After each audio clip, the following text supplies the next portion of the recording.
Hey, everybody, and welcome to your deep dive. Yeah, welcome. So, this time you're really wanting to unpack this idea of faith and how it fuels endurance, right? And Exactly. how to stay strong when things get tough. And we're going to Second Timothy to see what it has to say about all that. That's right. And I think we can all relate to that, especially if you're in any kind of ministry or leadership role or just facing challenges in your life in general. Yeah, a lot of people might think, oh, the Bible, that sounds kind of intimidating or Right. dry, but actually Second Timothy, it's full of these really practical metaphors and advice that you can apply to any area of life. And I think that's what we're all about here, right? We're Training. going beyond the surface to Yeah. really find these nuggets of wisdom. Yeah. So let's jump in. Okay.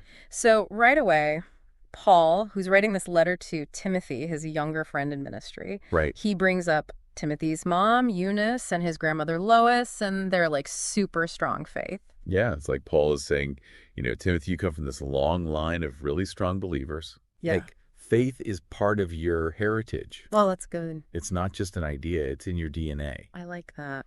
And think about it, if you're facing a challenge in ministry or work or anything that demands a lot of you, Right. knowing that you're part of something bigger than yourself, Yeah. that you're carrying a torch that was passed down to you that could be really powerful. It's like that sense of legacy fuels you to keep going. Right. Exactly. Even when it gets tough. And then he goes on to say that, God has given all of us this gift. Okay. And it's not just any gift, it's a gift of power, love, and self-discipline. Okay, so that's where I get a little tripped up. Okay. Like, what does that actually look like for us in our lives? Yeah. How do we know if we're tapping into that gift? That's a great question. Yeah. It's not about suddenly developing superhuman abilities or anything. Right. Yeah. It's more like having this inner strength, this wellspring inside of you. I see. It's the power to face your fears, the love that motivates you to serve others, Yeah. and the discipline to stick with your goals even when you want to give up. So it's like those qualities are what help us persevere when things get tough. Exactly. And, he uses this really cool phrase to describe it. Okay. He says, fan into flame. Oh, yes. Like this power and love Yep. and self-discipline, they're already there inside us. Mm. It's like embers waiting to be ignited. Wow, that's good. And, we have to do our part to nurture those things, to stoke the fire. I like that it's not about waiting for something outside of ourselves to give us strength. Right. It's about realizing we already have it Exactly. and just finding ways to activate it. That's good. Yeah.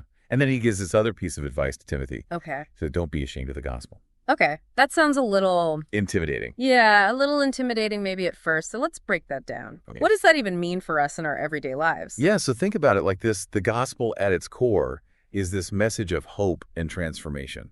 And not being ashamed of it means that we have to boldly live out our values, Mm-hmm. to stand up for what we believe in even when it's not popular Yeah. or when it's difficult. And so if you're in ministry, Mm.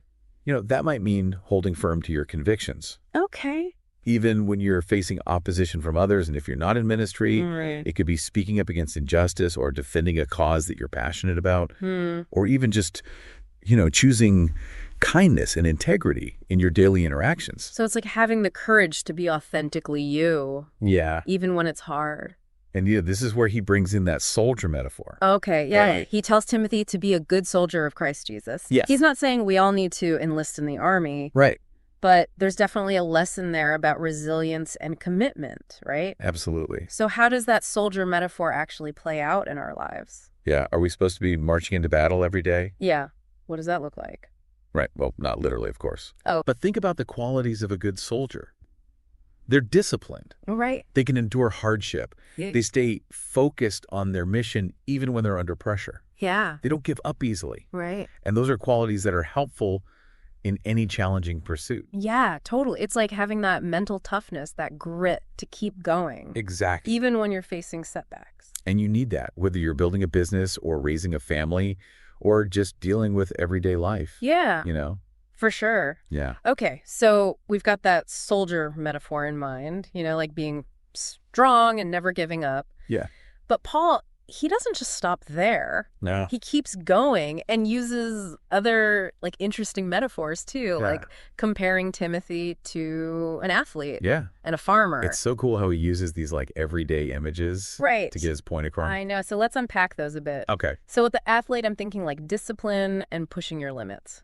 Yeah, exactly. Think about someone training for a marathon. They don't just show up on race day and expect to win, you know? Right.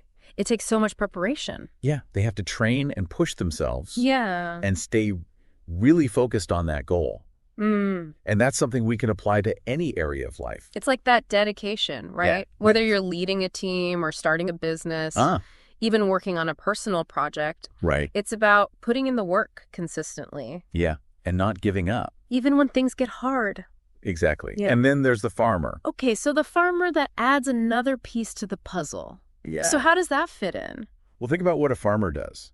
Okay, I'm thinking they plant the seeds Right. and they nurture the soil, Uh-huh. and then they kind of wait patiently for things to grow. Exactly. They understand that you can't rush the process. I see. You know, there's going to be times of intense work and times of waiting. Yeah, But they trust that eventually their efforts are going to pay off.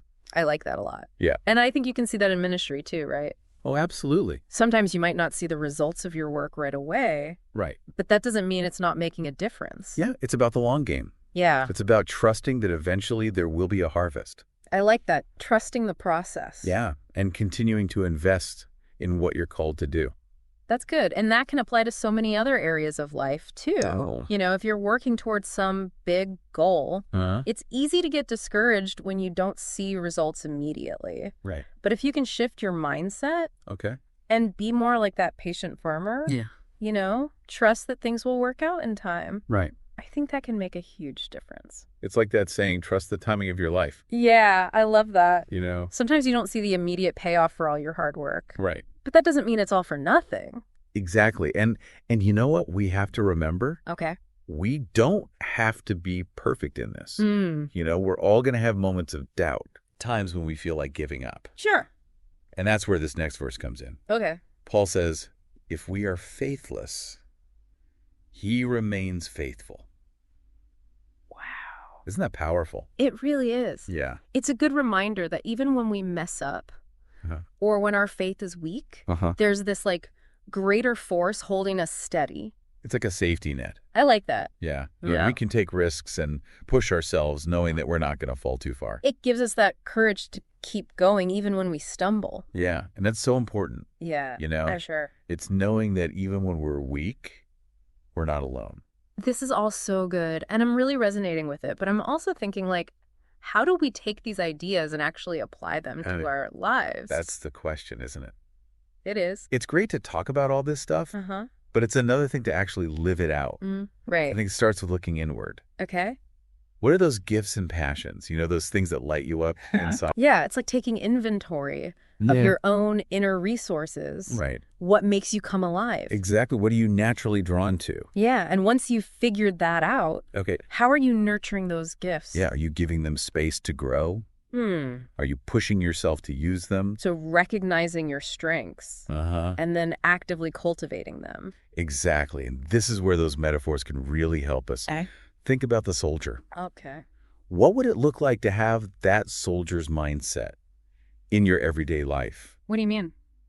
Well, maybe it's about setting clear goals and being disciplined enough to stick with them, Yeah, even when things get distracting. I see. Having that focus and determination. Yeah, to stay on track even when things get hard.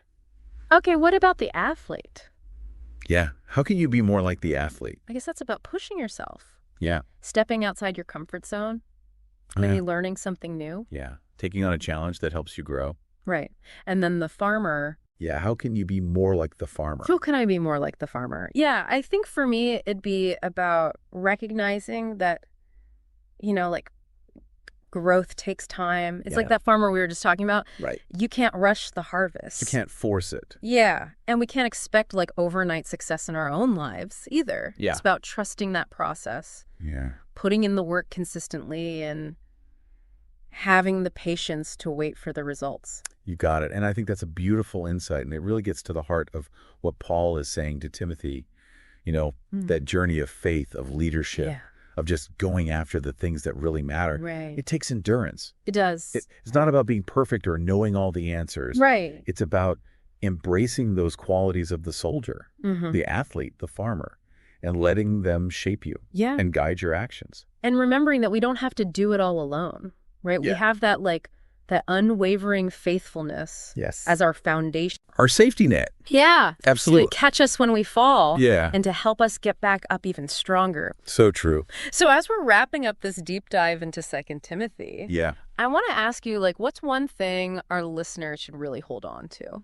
Okay, so we've been talking about all these powerful metaphors. We have. We've unpacked the qualities of the soldier, the athlete, the farmer.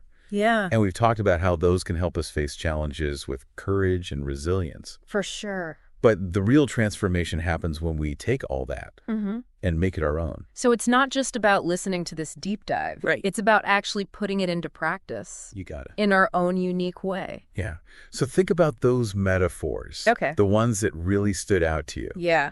Which one, speaks to you the most right now? Yeah. Which one connects with the challenges and the goals you have? Okay. Pick one and focus on embodying that quality today.